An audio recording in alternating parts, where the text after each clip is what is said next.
Hey everybody, welcome to a new episode of the New American Media Podcast. Today I have with me the wonderful, amazing, talented Rachel Capps. And she owns her own small business, Rachel Capps Photography. Amazing photographer. She's worked on photo shoots for us personally and for the company as well. I'm sure you do commercial grade photography for small businesses and other companies throughout the Triangle. Yeah. So, and I took on my first wedding this year too. So. Oh, wow. So that's an amazing industry, and that's a lot of work. I remember having our wedding photographer there. Yeah. So it's a long day, but it is probably the most fun I've had. My feet were tired the next day. So tell me a little bit about how you kind of got into photography and what made you kind of go in that direction after school. Yeah, so after I graduated college, I was working for a car wash distributor. That's kind of how I dabbled into marketing. This was in Charlotte, and shout out to all my car wash ex-employees. Nice. Had tons of fun there, got to travel, would go to trade shows, started working on magazine articles, brochures, things like that, and then really started getting into working and manipulating car washes. So our clients would come in and they wanted to visualize what their car washes could look like, but personalized. Right. So they wanted to see their colors, their branding, their signage, their logos on all this equipment and the building structure and everything. So that's how I really started dabbling into, using software. Graphic design, yes. Adobe Photoshop, yes, that all kind that. of thing. So right? when we would go visit a car wash, we would take pictures, and then I could kind of manipulate it to help them visualize what it was that their investment was going to create.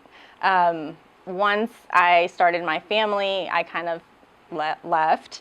Well, once my girls were about 3 and 4 years old, that's when I picked up my camera again and decided, okay, I'm going to reinvent what I've learned, and I started just applying it to family sessions, which is truly what my niche is, I think. I've had clients that I've been seeing for almost 10 years.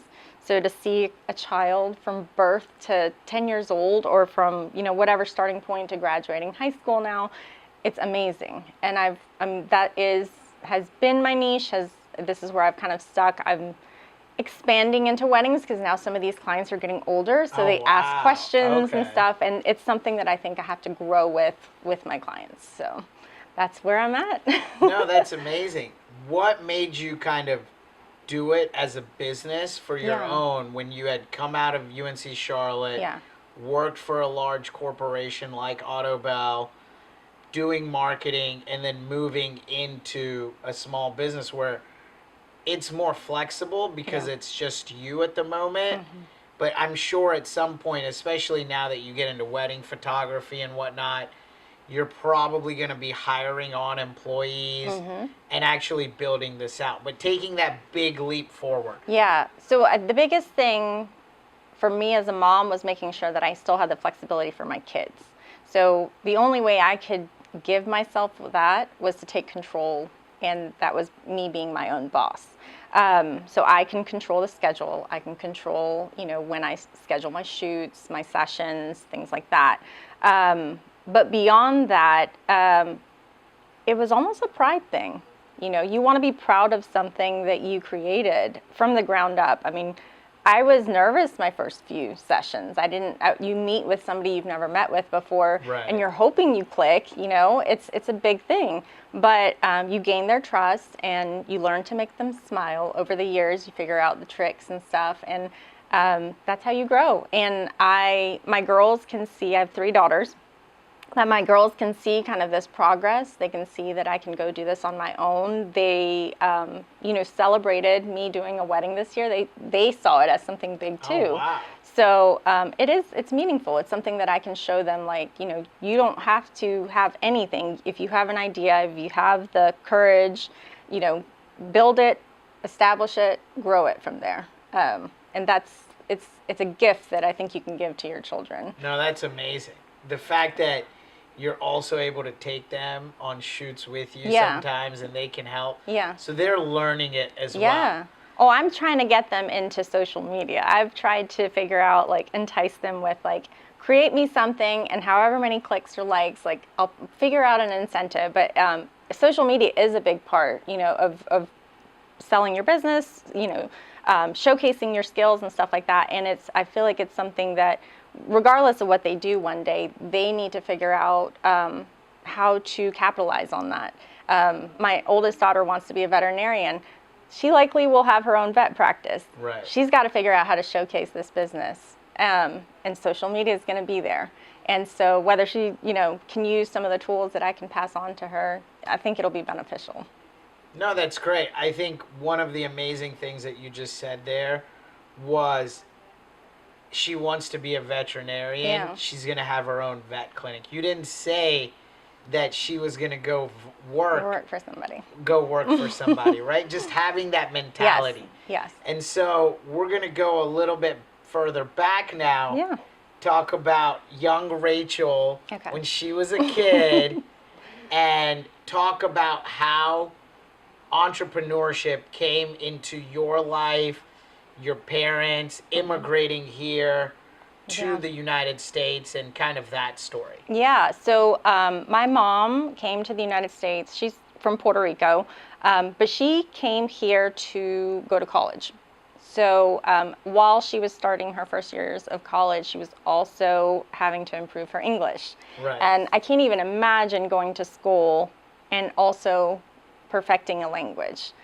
So I'm sure it was a lot of work. My dad came here a lot younger. He was in middle school, and he's told me stories where he would come home and his dad would have to translate the work, the homework, the study, the literature, whatever it was they were working on, so that my dad could complete his own work.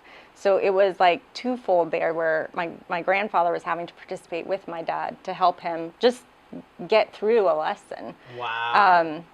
So to have those kind of backgrounds, obviously both of my parents really heavily stressed college. And I was the first in my family to graduate from college. But it was very stressed. I think college today is the new high school. And my parents knew everybody needs to have a 4-year degree now. 100%. And that was a non-negotiable. Like, I was going to go to school. Bringing in, whatever struggles they had growing up and stuff, really shaped on going into your future with, what am I going to do with what I've learned?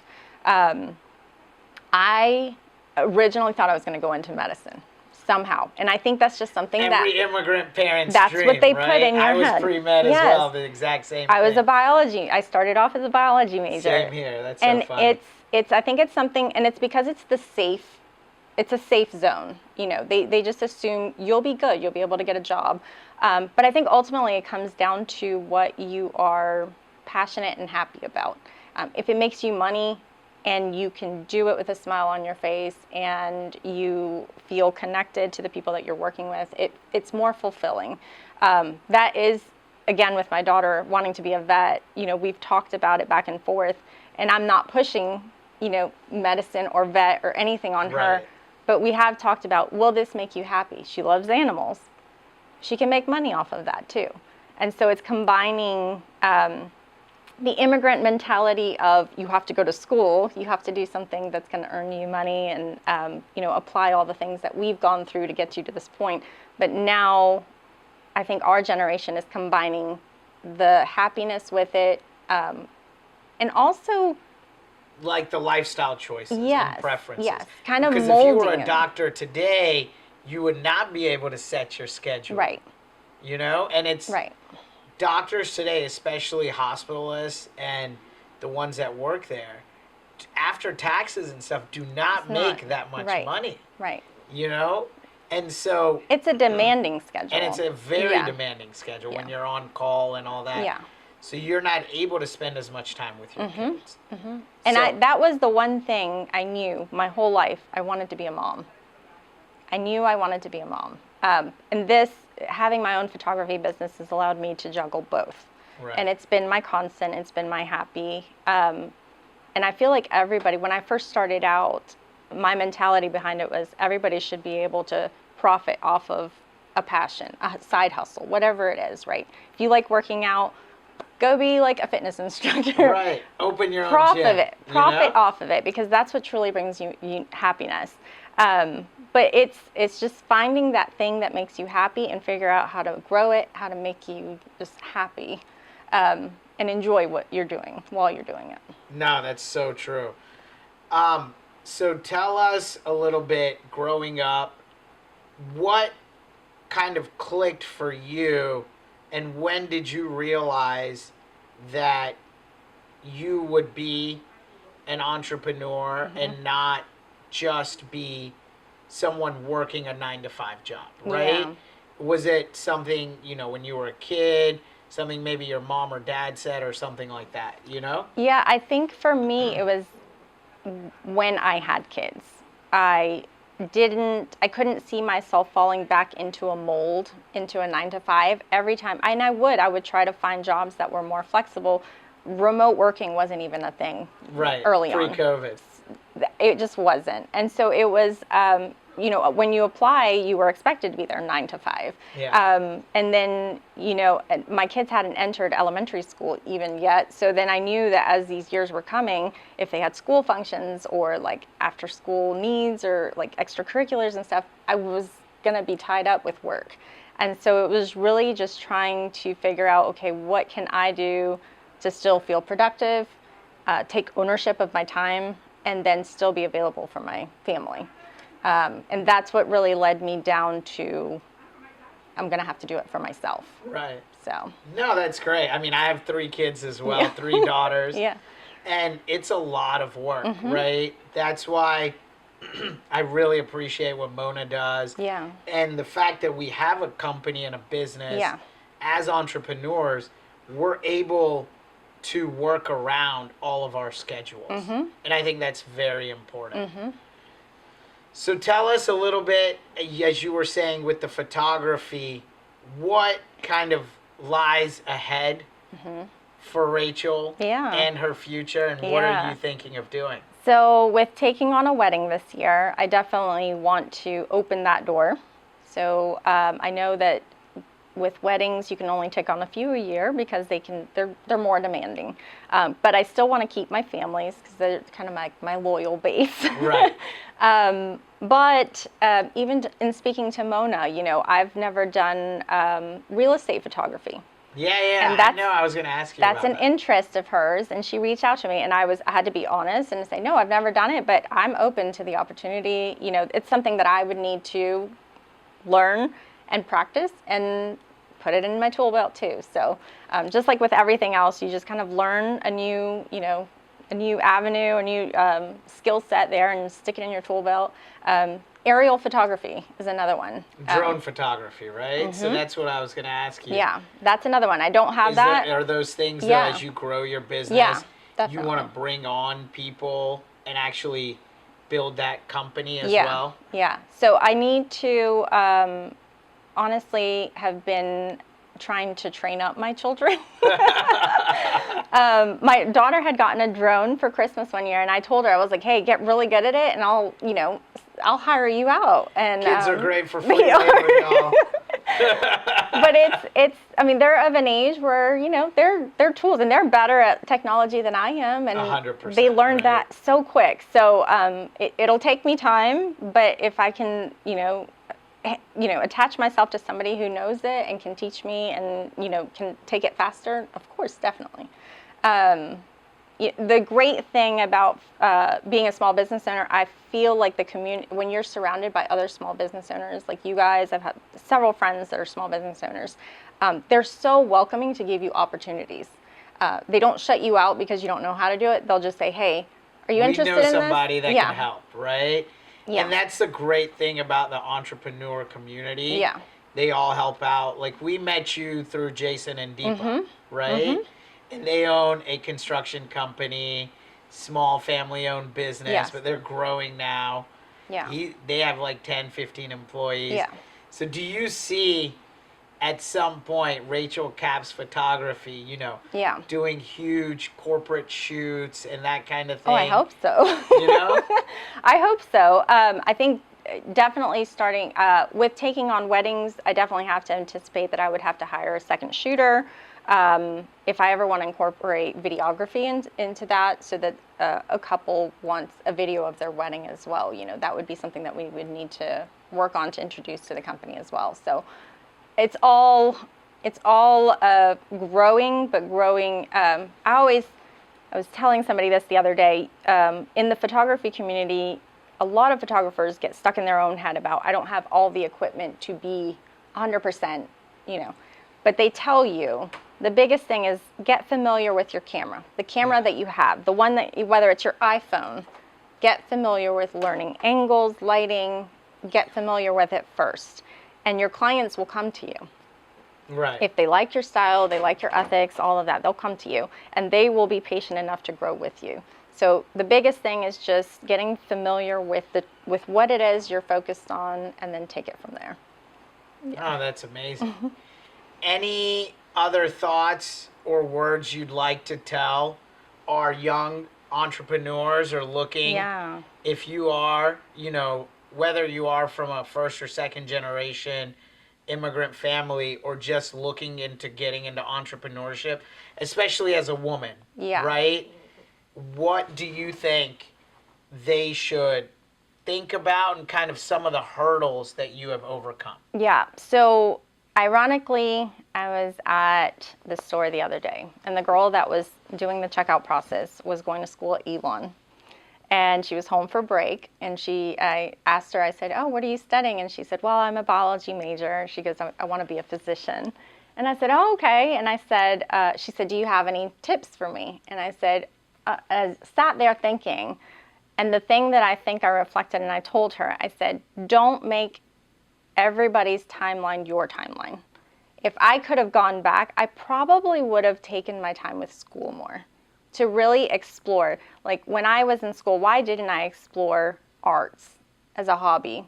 To see why I could have taken photography classes, but I didn't. Right. Really enjoy. And that's amazing. You never took any photography classes. But I wish now, looking back, that I would have explored things that just sounded fun that could have led to a future. And I think the college experience is so funneled in to get it done in 4 years or whatever the timeline is. Really take the time, learn yourself. Say you took an arts class and you were doing pottery. Right. It might be a money maker one day. Well, I mean, we go. Keep it as a side hustle. I don't know. There's this place in Cary called Paint the Pot, right? And they have all these like wine and paint classes, birthday parties, and all that. And the lady that runs it, she has done amazingly well for herself. Opened up multiple locations, and all kinds of stuff. So exactly what you're talking about. Yeah. We need to, as immigrant or like coming from a family that just kind of put us in the box with medical. Right. We need to explore outside of the box because there's so many more things that can make you money. And just really taking advantage. And that bring you happiness. Yes. I think that's the big thing. Yes. You can be a medical professional and be happy if that's something that you truly enjoy. Or unhappy. Or unhappy. Yeah. So, and I mean, that's why I stopped. Yeah. I was pre-med and I realized I can't be around people and in areas where there's constant, people dying and stress and those kinds of things. And I couldn't stand the sight of blood, Yeah. And so I realized it's clearly not for me. And it's not, it really is not for everybody. But it's the pressure that we had coming from families that wanted our generation, to do better. Right. And now passing it on to my children, there's still that, yes, we need to go to college. You need a 4-year degree. But maybe there's other ways. there's other things that we need to explore. So I don't think we need to put ourselves in boxes. No, that's great. Great advice.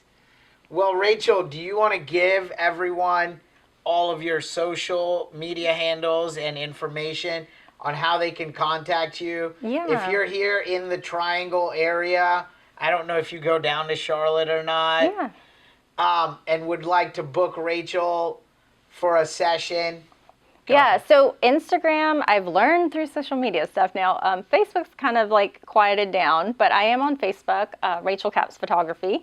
Instagram's a big one right now, and obviously my website is linked with both social media platforms. So We got to get you a TikTok. I know. You got to get on TikTok. I am the most camera shy photographer you'll probably ever see. That's my fallback. But this year I've been trying more, getting in front of like stories and stuff. So that's been my area of growth this year. So if you're camera shy, I can handle it. No, that's great. Yeah. Thank you for coming on the thank pod. you. Greatly appreciate it. Yeah. Well, hopefully I can come back and visit. We'll talk about the girls. Yes. Thank you, everyone. This has been a great episode of the New American Media Podcast.